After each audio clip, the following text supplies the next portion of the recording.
والصلاة والسلام على سيدنا ومولانا محمد وعلى آله وصحبه أجمعين أما بعد. أيها الناس، أوصيكم ونفسي بتقوى الله وطاعته لعلكم تفلحون. واسمعوا قول ربكم لعلكم ترحمون. يا أيها الذين آمنوا قوا أنفسكم وأهليكم نارا وقودها الناس والحجارة عليها ملائكة غلاظ شداد لا يعصون الله ما أمرهم ويفعلون ما يؤمرون. Sadaqallahul azim. Puji dan syukur senantiasa selalu kita limpahkan kehadirat Allah Subhanahu wa Ta'ala atas berbagai macam nikmat yang selalu dicurahkan dalam kehidupan kita, diiringi dengan salah dan salam kepada junjungan kita Nabi Muhammad sallallahu alaihi wasallam, pada keluarga dan sahabat beliau sekalian. Habib Mumsyi, guru kami, para alim ulama, orang-orang tua kami, dan seluruh jamaah Jum'ah yang dirahmati oleh Allah yang khatib muliakan. Dalam kesempatan yang singkat ini, khatib ingin menyampaikan sedikit tausiah yang berjudul Ketika Ayah Durhaka kepada Anaknya.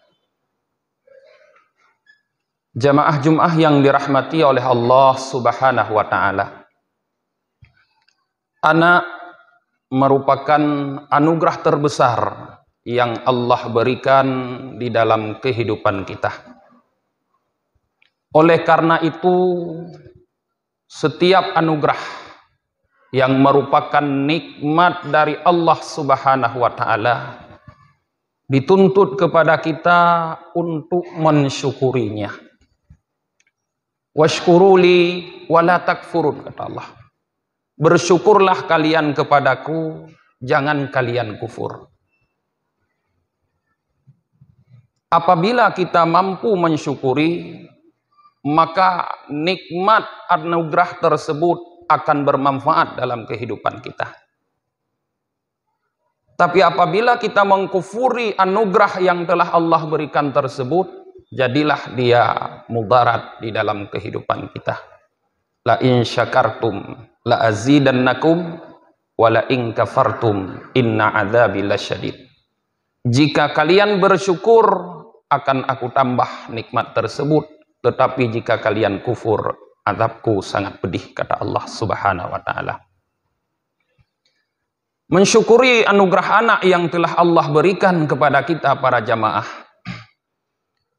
adalah dengan memberikan pendidikan yang terbaik kepada anak kita. Mengajarkan anak kita tentang ketuhanan, memperkenalkan kepada anak kita siapa Tuhannya, kemudian mencontohkan dan mengajarkan kepada mereka bagaimana cara berhubungan, yaitu berubudiyah kepada Tuhannya tersebut. Imam Al-Ghazali mengatakan, para jamaah, ajarilah anak-anakmu semenjak kecil hal-hal yang baik, sehingga anakmu akan tumbuh besar menjadi orang-orang yang baik. Apabila anak kita ajari dengan hal-hal yang baik di waktu dia kecil, maka dia akan tumbuh menjadi orang yang baik di waktu besar, yang akan bermanfaat bagi dirinya sendiri, bagi keluarganya, dan bagi masyarakat sekitarnya. Tapi apabila anak itu semenjak kecil diberikan pendidikan yang tidak baik, dicontohkan dengan contoh-contoh yang tidak baik, terbentuklah dalam benak anak tersebut hal yang tidak baik. Besarlah dia menjadi orang yang tidak baik, yang mudarat bagi dirinya sendiri, bagi keluarganya, dan bagi masyarakat sekitarnya, para jemaah. Oleh karena itu, di saat seorang anak melakukan kesalahan, maka kesalahan itu tidak hanya ditimpakan kepada anak tersebut, para jemaah, tapi juga kepada orang tuanya dan orang-orang yang mendidik dia ikut bertanggung jawab atas kesalahan anak tersebut. Di dalam sebuah hadis diriwayatkan di mana di masa Sayyidina Umar bin Khattab menjadi Amirul Mukminin, ada seorang bapak menyeret anaknya ke hadapan Sayyidina Umar sambil berkata, "Ya Amiral Mukminin, inna bana hadza ya'ikuni." Wahai Amirul Mukminin Umar bin Khattab, anak laki-lakiku ini berbuat durhaka kepadaku. Atas aduan bapak tersebut, Sayyidina Umar berkata kepada anak itu, "Ya fulan, ama takhafullahu fi uquqi walidik." Hai fulan, apakah kamu tidak takut kepada Allah berbuat durhaka kepada ayahmu? Maka Sayyidina Umar menceramahi anak ini, para jemaah. Tetapi di tengah-tengah Sayyidina Umar menceramahi anak ini memotong ceramah atau nasihat Sayyidina Umar dan berkata kepada Sayyidina Umar, "Ya Amiral Mukminin, ama libni haqqun ala walidih." Hai Amirul Mukminin, apakah tidak ada bagi anak hak pada ayahnya? Apa kata Amirul Mukminin? Naam, ada. Hakkuhu ala walidih. Hak anak terhadap ayahnya adalah ayyantaki ummahu wa yuhsinusmahu wa yu'allimuhul kitab. Ada 3, para jamaah, hak anak pada kita. Yang pertama, ayyantaki ummahu, memilihkan ibu-ibu wanita-wanita terhormat untuk melahirkan dia, untuk menjadi dia, mengasuh dia. Karena ibu, para jamaah, menurut Rasulullah sallallahu alaihi wasallam adalah sekolah yang pertama bagi anak kita. Al-ummu madrasatul ula. Ibu adalah sekolah yang pertama bagi anak-anak.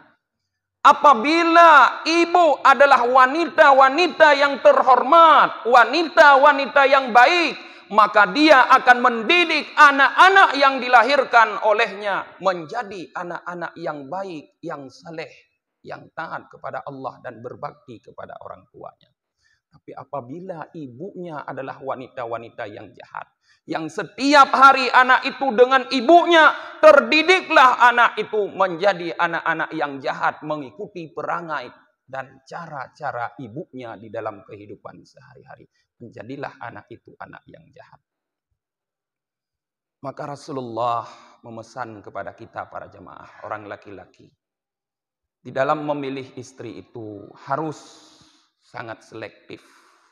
Pastikan wanita-wanita yang kita pilih menjadi pasangan hidup kita, yang akan menjadi orang yang melahirkan keturunan-keturunan kita, adalah wanita-wanita yang taat kepada Allah Subhanahu wa Ta'ala.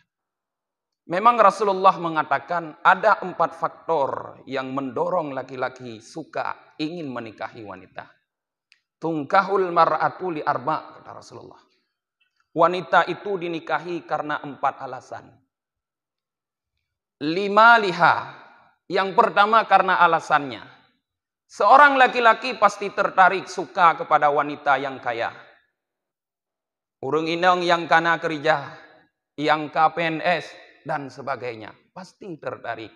Karena kita berpikir mungkin tidak terlalu membebani kita nanti. Yang kedua, wali hasabiha, karena keturunannya. Seorang laki-laki juga demikian, pasti tertarik memilih calon istri orang-orang, anak gadis-gadis, keturunan orang-orang yang hebat. Keturunan pejabat, keturunan orang kaya, keturunan orang berilmu, keturunan orang-orang yang hebat. Punya bahasa Aceh, ane urung mupo, cuco urung mupat. Pasti tertarik. Yang ketiga, wali jamaliha, karena kecantikannya. Tidak ada laki-laki yang menolak gadis-gadis yang cantik. Pasti laki-laki suka kepada gadis-gadis yang cantik.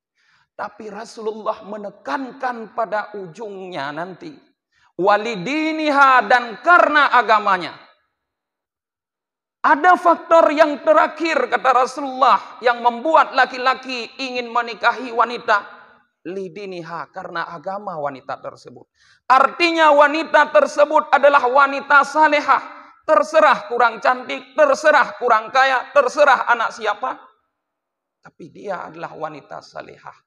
Rupanya Rasulullah menekankan, fadfar bidatid din taribat yadaka. Utamakanlah yang ini, yang memiliki agama, yang agamanya baik, maka engkau akan beruntung.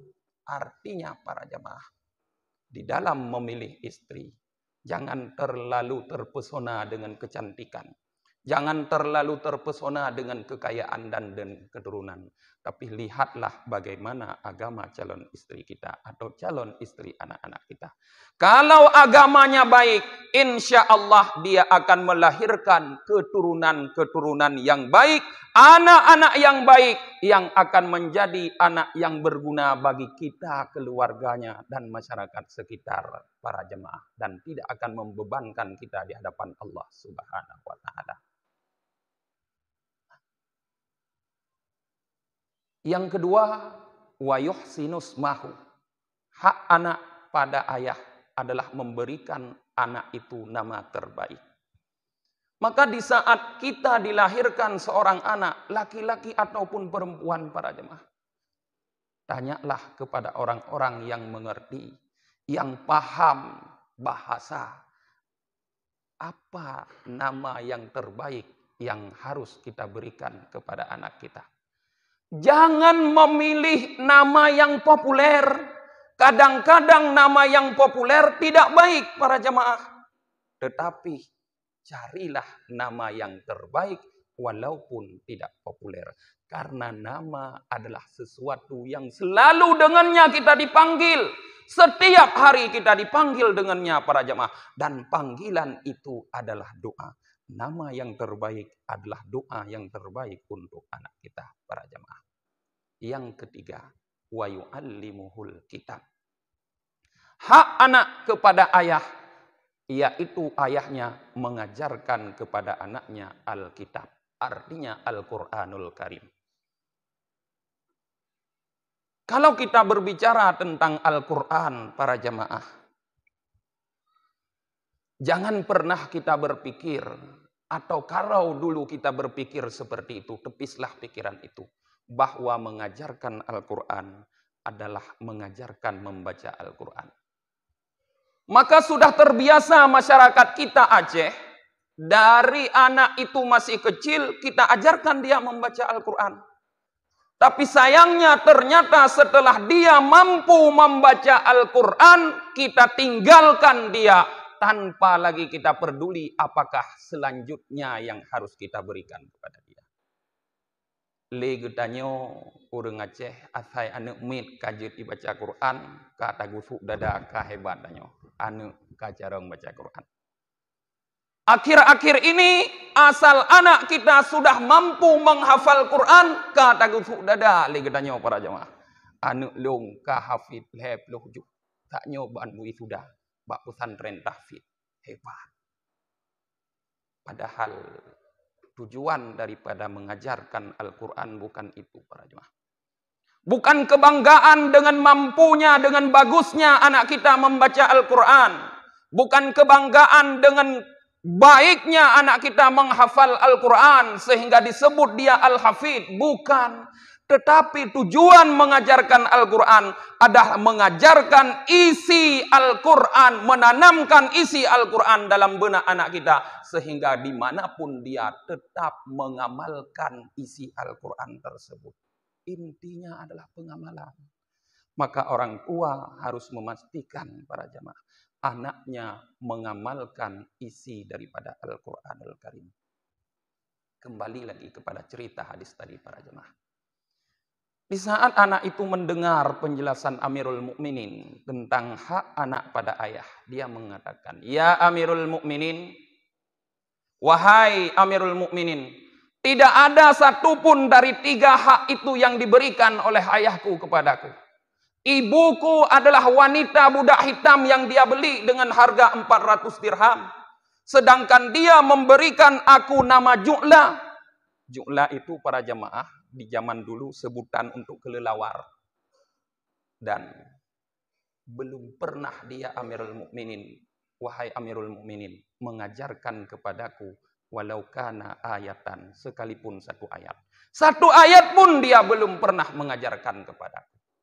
Di saat Amirul Mukminin mendengar bantahan anak ini para jemaah, beliau berpaling kepada ayahnya sambil berkata, "Jikta tashku uquqa waladik." Engkau datang melapor, mengadu kepadaku bahwa anakmu berbuat durhaka kepadamu. Walakat akaktahu qabla ayya'ukkaka wa asa'ta ilaihi qabla ayyasi'a ilaika. Padahal engkau lebih dulu, kata Amirul Mukminin, berbuat durhaka kepada dia, dan engkau lebih dulu berbuat jahat kepada dia. Artinya para jemaah yang dirahmati oleh Allah, kalau sementara ini kita berpikir hanya anak yang durhaka kepada orang tua, karena memang itu yang sering kita dengarkan, ternyata dalam kisah ini para jemaah menggambarkan kepada kita bahwa banyak juga orang tua yang durhaka kepada anaknya. Maka para jemaah yang dirahmati oleh Allah, kalau kita termasuk salah seorang daripada orang tua yang durhaka kepada anak, taubatlah kepada Allah Subhanahu wa taala dengan sebenar-benarnya.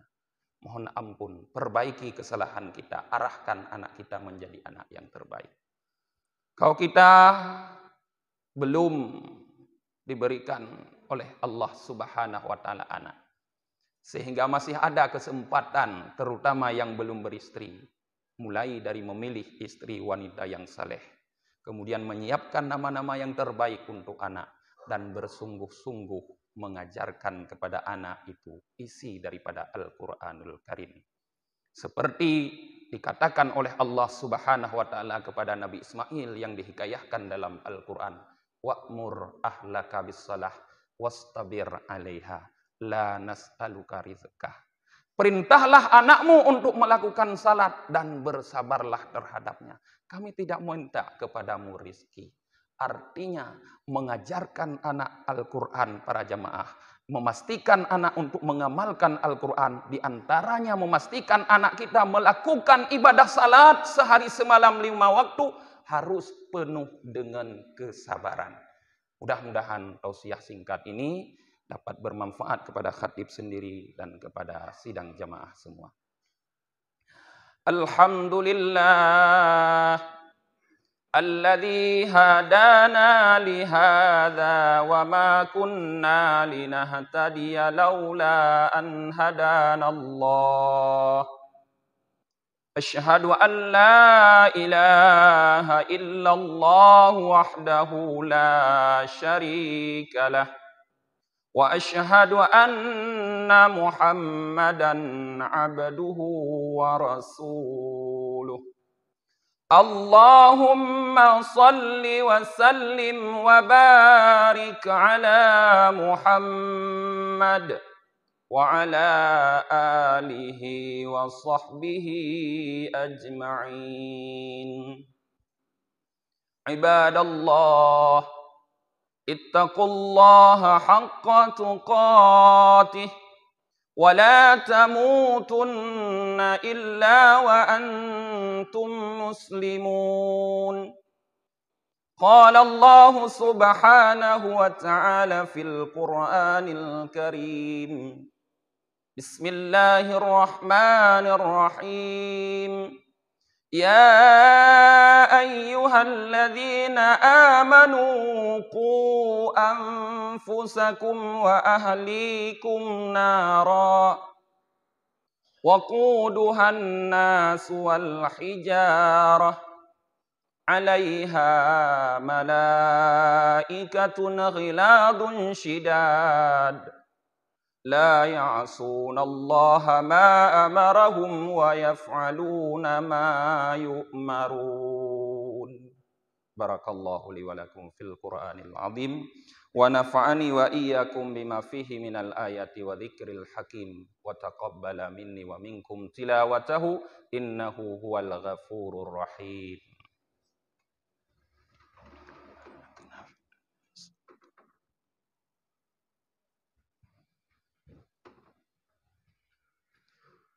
Alhamdulillahi rabbil alamin wal 'aqibatu lil muttaqin wala 'udwana illa 'alal zalimin.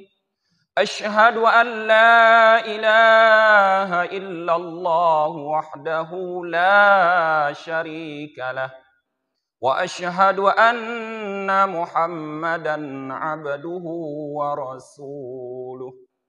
Allahumma salli wa sallim wa barik ala Muhammad wa ala alihi wa sahbihi ajma'in. Ibadallah, ittaqullaha haqqa tuqatih wa la tamutunna illa wa antum muslimun. Innallaha wa malaikatahu yusalluna 'alan nabi. Ya ayyuhalladzina amanu sallu 'alaihi wa sallimu taslima. Allahumma ighfir lana wa lisairil muslimina wal muslimat wal mu'minina wal mu'minat al ahya'i minhum wal amwat. Allahumma jammilna bil afiyati was salamah wa haqqiqna bit taqwa wal istiqamah wa a'idna min mujibatin nadamati fil hali wal ma'ali innaka sami'ud du'a. Allahumma a'izzal islam wal muslimin wansurna wa man nasarad din wa a'li kalimataka ila yaumiddin. Rabbana atina fid dunya hasanah wa fil akhirati hasanatan wa qina adzabannar. Wa la dzikrullahi akbar wallahu ya'lamu ma tasna'un. Aqimissalah.